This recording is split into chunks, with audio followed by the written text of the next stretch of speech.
సుసంగం. స్వామి స్వామి జై శ్రీరామ్ స్వామి. 122వ సర్గలోనే స్వామి 16వ శ్లోకంలో, ఓ రామ, నీవెల్లప్పుడూ సమాధిస్థుడవై ఉండుము, లేక లోక సంగ్రహార్థము వ్యవహారమైనను చేయుము.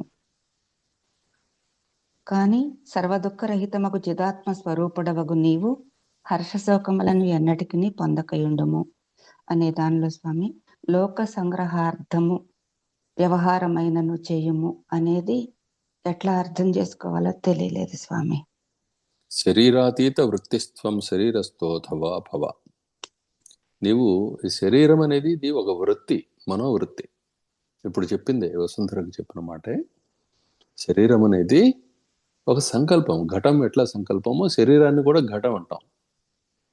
ఈ ఘటం వచ్చింది అంటారు కదా, వింటావు కదా చిన్నప్పుడు. అవును స్వామి. ఘటం పగిలిపోయిందిరా, కుండ దన్నేసాడురా, బకెట్ బాల్చి దన్నేసాడురా అంటారు కదా, అంటారు స్వామి. అది శరీరాతీత వృత్తిస్త్వం. నీవు ఈ శరీరానికి అతీతమైన వృత్తి కలిగిన వాడు, అంటే నిర్మల వృత్తి కలిగిన వాడివి. శరీరస్థో అధవో భవ. కావాలంటే శరీరంలో ఉండు. ఇప్పుడే చెప్పాను కదా, ఏడవాలనుకుంటే సంతోషంగా ఏడవ అని చెప్పాను కదా. అవును స్వామి. సంతోషంగా ఏడవటం కూడా ఉంటుందా స్వామి? మళ్ళీ ఏదో సందేహం. మరి డబ్బులు పెట్టుకొని మరి హర్రర్ మూవీస్ చూడలను. అవును స్వామి. అది అనమాట ఉండటం అంటే, ఇష్టంగా ఉండటం అంటే. మాగా శోకం చ హర్షం త్వం త్వం ఆత్మ విగతామయ. కాబట్టి ఎటువంటి వికారాలు లేని, లోపాలు లేని ఆత్మస్వరూపుడవు కానీ నీవు మరొకటి కాదు, నీకు అన్యమే లేదు. కాబట్టి శోకాన్ని కానీ హర్షాన్ని కానీ ఇది నాకు కలిగింది అని చెప్పి నమ్మవలసిన అవసరం నీకు లేదు, నిశ్చయించవలసిన అవసరం నీకు లేదు.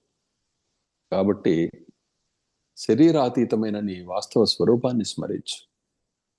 ఈ స్మరణని సమాధి అంటాం.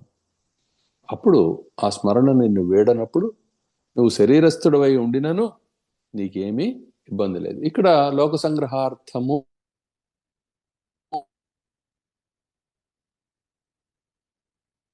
ప్రయోగించారు. అంటే లోకంలో పొందరగటం కోసం ఏదో అలా ఉండు అంటే అక్కడ లోకాన్ని వీళ్ళు ఇంకా గుర్తిస్తున్నారు అనువాద సమయంలో. అందువల్ల ఆ మాట వచ్చిందనమాట. కానీ ఆడుకుంటే ఆడుకో, లేకపోతే పడుకోబోయే, నీ ఇష్టం, తిను, అది అక్కడ విషయం అర్థం. అది అలాగే స్వామి. అంతేగాని గొడవ పడ మాకు ఎందుకు హడావుడి పడతావు అంటున్నారు. అలాగే స్వామి. జై శ్రీరామ్ స్వామి. హరే రామ జై, హరే రామ జై, రామ రామ జై, హరే హరే జై, హరే కృష్ణ కృష్ణ జై కృష్ణ జై, హరే హరే,